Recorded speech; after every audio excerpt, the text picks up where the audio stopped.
Assalamualaikum warahmatullahi wabarakatuh.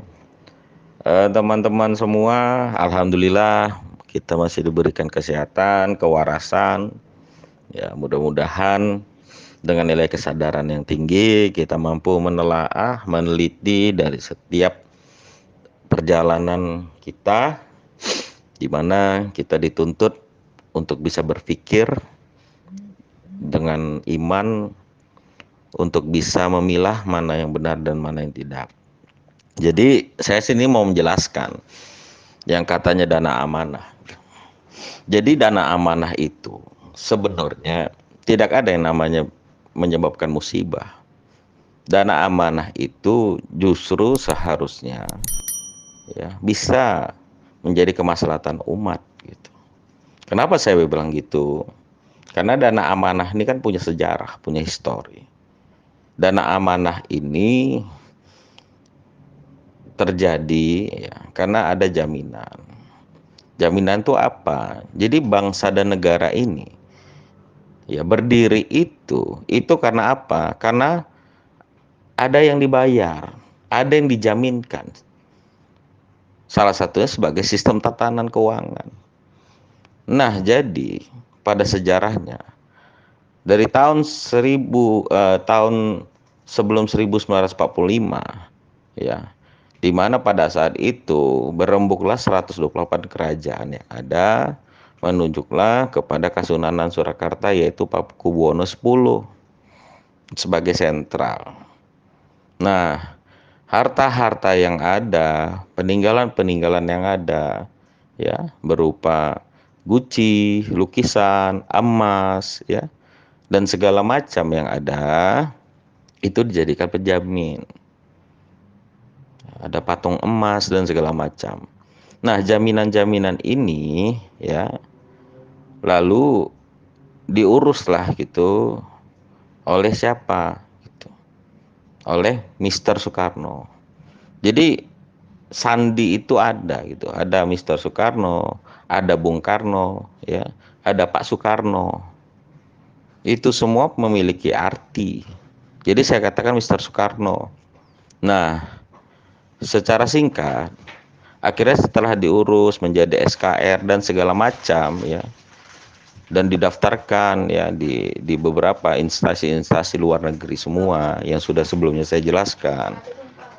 Akhirnya ini menjadi sebuah jaminan keuangan.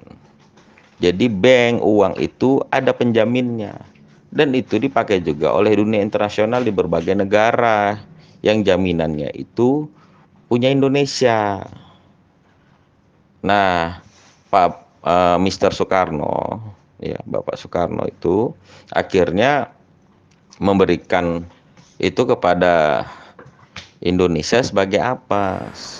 Sebagai pondasi, sebagai pondasi berdirinya Indonesia, ya, dan sebagai cita-cita yang akan digunakan untuk ke depan. Nah, jadi secara singkatnya dana amanah itu kita harus mulai dulu tuh awalnya. Jadi dana amanah itu bukan untuk dibagi-bagikan dan sudah tercetus setiap tahun, tidak ada musibah. Justru dana amanah itu ya tercipta untuk mengayomi. Kenapa saya bilang gitu? Karena dana amanah itu diawali dari KMB sebenarnya. Apa KMB? Komisi Meja Bundar. Itulah cikal bakal perundingan mengerucutlah kepada PBB. Yang dimana dana amah ini ya disepakati oleh para petinggi-petinggi dahulu itu dijadikan salah satunya dana untuk menalangi segala macam musibah. Nah, musibah yang dimaksud itu apa? Misalnya di berbagai negara itu pun termasuk misalnya ada musibah besar alam atau terjadi perperangan, itu termasuk musibah. Jadi misalnya hari ini ada perperangan di Irak, selama ini di Ukraina dan segala macam, ya, dan di misalnya di Palestina, itu dana-dana yang dikirim oleh pemerintah itu adalah bersumber dari dana amanah. Jadi APBN ini tidak sanggup sebenarnya untuk ke situ. Nah, yang kedua, ya, selama ini apalagi periode Bapak Presiden kita sekarang Jor-joran tuh bangun bendungan, jalan di Papua ya, di Kalimantan bangun IKN, jalan tol dan segala macam. Saya rasa para pengamat ya, yang memahami secara tatanan ekonomi dan finansial negara ini paham dengan bahasa saya, walaupun saya sederhana sambil santai-santai gitu. Lucu aja dengar ada orang bilang bahasanya akan tercetus hanya dengan satu orang. Entah orang itu siapapun saya nggak tahu kan gitu. Nah, jadi contoh ya, tahun lalu itu negara Indonesia mampu membayar utang IMF sampai bahkan mendapatkan saham 20%. Sampai bahkan bisa membeli pesawat F-15 dari Amerika, Rafale, pesawat tempur ya, dan belum lagi helikopter ya, belum lagi eh, apa namanya kapal, mulai dari kapal selam Scorpion dan segala macam. Itu dari mana? Itu dari dana amanah ya, setiap tahun cairkan sesuai regulasi dan undang-undang yang berlaku. Jadi jangan, aduh, saya pikir disayangkan gitu kalau teman-teman ini yang selama ini punya pendidikan yang tinggi tidak mau meneliti kebenaran itu. Makanya saya bilang dilandasi dengan akal sehat dan keimanan. Jadi Allah memberikan petunjuk yang benar dan tidak. Mungkin tesis saya panjang ya, wajar. Ya, di klub ini ya, di segala macam boleh disampaikan sama teman-teman. Kita ini pembelajaran. Dan selama ini juga kita sudah memberikan bukti segala macam, bahkan sampai kepada dana aman yang ditradingkan itu sudah jenengan, sistem itu sudah jenengan lihat sendiri. Jadi bagaimana bisa perusahaan Pertamina, Jasa Marga ya, perusahaan-perusahaan terbuka dan segala macam bisa membangun jalan tol, itu dari mana modalnya? Dari akuisisi itu tadi, diakuisisi kepada trade menjadi saham. Ujung-ujungnya kan untuk kemaslahatan umat. Orang bilang jalan tol mahal, tapi banyak yang pakai. Karena kebutuhan waktu itu adalah emas. Banyak menyerap tenaga kerja dan segala macam. Ya, jadi gimana saya bilang ya, dan juga berbagai perusahaan-perusahaan lain juga ada gitu loh. Itu sebagian dari kemaslahatan umat yang jenengan tidak tahu, belum lagi perusahaan-perusahaan swasta. Kenapa ditanamkan saham ke situ sesuai dengan regulasi di 2016? Untuk apa? Untuk menciptakan lapangan kerja yang untuk kesejahteraan, kemaslahatan umat. Kan begitu. Dibangun jalan tol. Alhamdulillah, banyak sekali gitu masyarakat yang bisa akhirnya bekerja gitu loh. Menjadi operator dan segala macam. Nah, saya itu jadi begini, kalau ada bahasa yang mengatakan mau ribuan bukti berkas dan segala macam, nah itu persyaratan mutlak loh. Perjanjian, SKR, obligasi dan segala macam itu persyaratan mutlak. Jadi kalau seseorang tidak bisa, ya mungkin teman-teman udah pernah lihat ya, berbox-box dokumen yang sudah divalidasi, yang sudah ditandatangani dan segala macam, ya sudah ditradingkan bahkan, dan sebagian lagi masih berjalan. Nah itu udah nyata gitu. Ngurusnya itu nggak pernah namanya pakai uang masyarakat. Secara apa, kalaupun ada masyarakat itu poinnya jelas gitu. Poinnya jelas gitu. Apa nih, ada harus sama-sama diberikan sebuah kebaikan gitu atau keuntungan gitu. Dan itu nggak bisa besar-besar. Karena amanat, dana amanah itu bukan begitu. Jadi selama ini pemerintah itu misalnya Palestina tuh oke, masyarakat banyak banyak menyumbang, tapi sebagian itu juga dari dana amanah. Jadi jangan dibolak-balik gitu loh. Dana amanah itu sesungguhnya untuk menyelamatkan para umat manusia itu kemana? Dari musibah itu kita tanggulangi. Karena musibah itu sudah qadarullah. Jadi kalau antum semua ya mau merubah sebuah takdir tuh bisa. Silakan. Tapi kita harus berpikir kaumnya sendiri itu dengan akal sehat, hati nurani. Jangan dengan kedunguan, ketololan. Itu salah. Ya.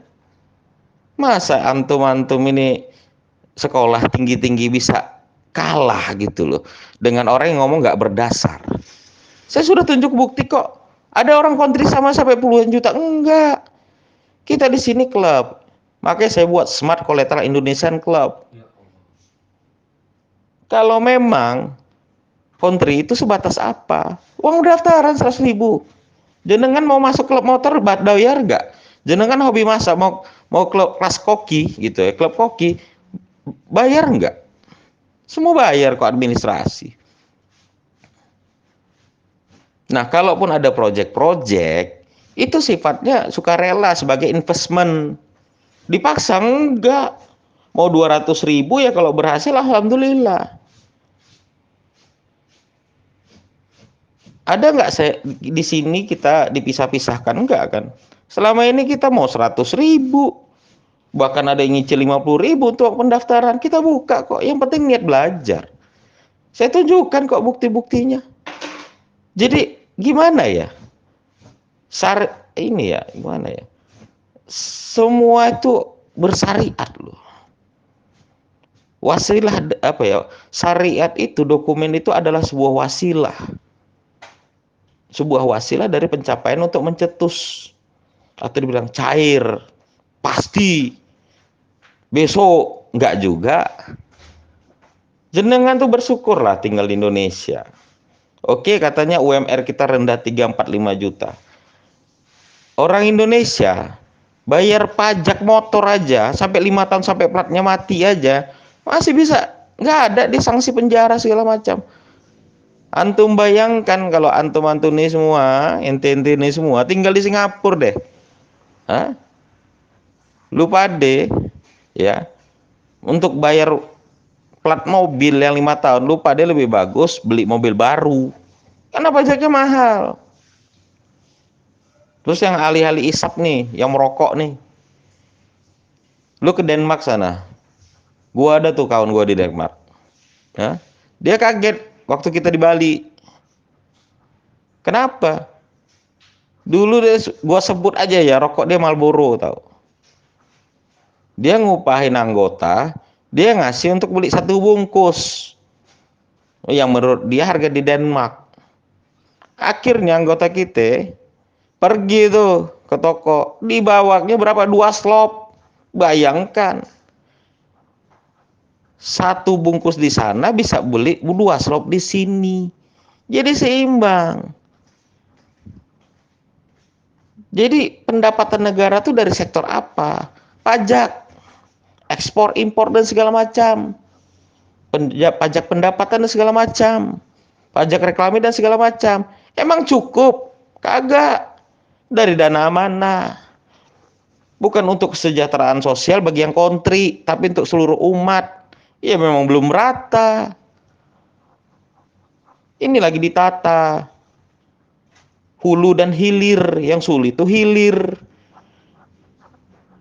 Hulu itu dari tahun 82 tahu udah diatur semuanya, sudah didirect semuanya, semua berkas-berkas dilegalisasi dari semua lembaga sampai kepada rekening. Makanya yang kemarin datang yang saya undang, melihat nggak hologram asli, tanda stempel asli asli dari apa? Badan Rekening Indonesia. Nah jadi gimana? Nggak ada berkas, nggak ada apa, cuman cuap-cuap, cuman nguap-nguap, cuman dengeri suara, bisa cair. Hah? Belajar juga tuh namanya Agendum Verbenden. Belajar juga tuh perjanjian Oktroy. Biar paham, perjanjian Vatikan tuh yang paling baru. Itu dipelajarin, dicari tahu sejarahnya, biar tahu arti dana amanah kolateral itu apa. Biar tahu Mr. Soekarno itu menyerahkannya sama siapa. Karena antum sudah saya tunjukkan. Orang sembarangan kagak. Masih curi Rasulullah. Masih teramataram. Nah, semua segala macam itu barang-barang apa namanya kolateral itu sebagai penjamin. Itu sudah ini di balik Kristi sana di Belanda. Udah didaftarkan semua. Nggak bisa sembarangan. Ada nggak antum saya minta sampai jutaan-jutaan, puluhan juta, ratusan juta MM-an bahkan sudah habis. Satu bukti aja kagak dikasih, goblok. Jadi mau gimana kita ngomong? Kalau nggak ada bukti, itu namanya goblok. Iya nggak? Nah, teman-teman di sini udah pada pinter gak semua kan? Buktinya juga bukan berkas, threadnya segala macam, sampai tanda tangan presiden segala macam. Ada juga tuh yang bilang pejabat minta apa namanya? Minta jatah. Aduh. Ini kalau kita laporkan ini kan enak nih duitkannya nih ya. Nutup nyumpal mulutnya pakai kaos kaki. Padahal semuanya mendukung, 13 kementerian harus nanda tangani, nggak ada minta jatah-jatah. Hah? Kita dilindungin kok. Ya, nggak ada. Lembaga rekrasering juga sebagai penjamin di kita, pelindung.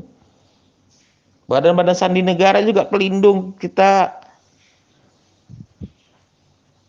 Jadi hanya siapa? Misalnya hanya si Fulan yang bisa. Siapa bilang? Jadi dakwain deh. Siarkan kepada teman-teman. Terserah dia. Kalau nggak berakal, nggak beriman, ya sudah. Nikmati tuh sahwat uang. Tetean. Ratusan deh. Emang lu mau buat negara sendiri apa ya? Hah? Emang tatanan negara nggak ada?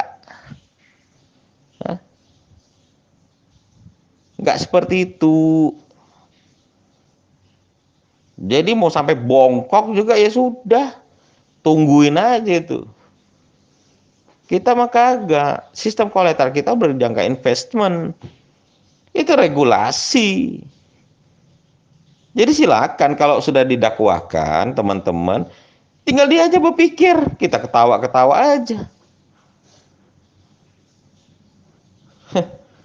Jadi gimana? Dokumen tuh sama kita semua. Dari Sabang sampai Merauke. Jadi gimana mau carikan tanpa dokumen? Emang goblok apa? Emang ngayal gitu?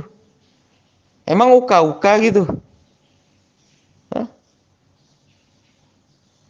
Kagak ada. Di sini yang kerja itu orang-orang pintar semua, profesional. Para habib-habib, para ulama-ulama juga sebagai apa? Pengawas, pendamping, pembina, penasehat. Dana amanah dari dulu sudah tercetus juga dari zaman Gus Dur sebelum jadi presiden. Siapa bilang? Dari tahun 96-97 sudah mulai tercetus kok. Sampai nih sekarang. Jadi itu aja lah. Kadang-kadang ini obrolan ya, obrolan kita bersama gitu.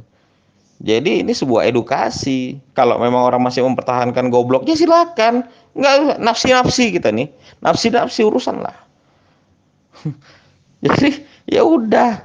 Kalau nggak mau ngerubah takdir ya sudah. Investment tuh sekedarnya gitu loh. Kalau mau apa ya kerja, usaha. Kalau belum dapat hasilnya yang sesuai harapan ya bersabar, tawakal. Bukan lu ada uang 1 M, lu habis, lu berutang, rumahmu lu dijual dan segala macam, akhirnya lu nunggu sampai bongkok sampai mati. Udah bertahun-tahun tuh ada yang mati di penjara dan segala macam. Itu bertuhan kagak? Hah? Dibohongi ribuan kali lu juga tetap percaya kan goblok. Nah, jadi saya harap teman-teman di sini nggak ada yang kayak gitu. Saya yakin teman-teman ini dapat hidayah semua. Akhirnya Allah tunjukkan kan. Sistem loh, trading loh. Ada beberapa orang yang sudah megang kan. Sudah lihat aplikasinya langsung kan. Sudah lihat surat langsung oleh presiden kan. Pencariannya sekian, sekian, sekian. Jadi harus dipikirkan itu tadi hulu hilir. Nah hilirnya ini juga bukan persoalan gampang. Ini kapitalis, konspirasi, propaganda. Bukan dengan kontri besar-besaran, tapi dengan akal cerdas. Itu juga masih gambling, berhasil apa enggak. Oke, kalau berhasil, bisa kita nikmatin. Ada kepala pemerintahan loh. Kalau dia minta untuk bayar hutang segala macam, kalau dia minta untuk kemaslahatan umat, hah? APBN APBD sudah nggak mampu di Papua no sono tuh. Masih jalan-jalan tuh banyak yang hutan segala macam. Orang harus naik helikopter. Kalau kita nggak kasihan apa sama orang Papua? Saudara kita loh senusantara. Makanya dibangun tutup Papua dari mana kolateral? IKN itu dibangun dari apa? Bendungan di Jawa Barat segala macam dipakai dari mana? Sumatera Utara tuh dibangun jor-joran itu dari mana?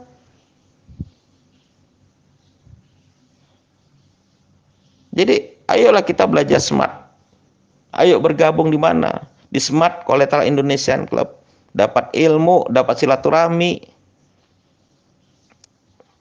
Duduk sama rata tinggi tanpa raja, nggak ada deh pimpinan-pimpinan bos di sini.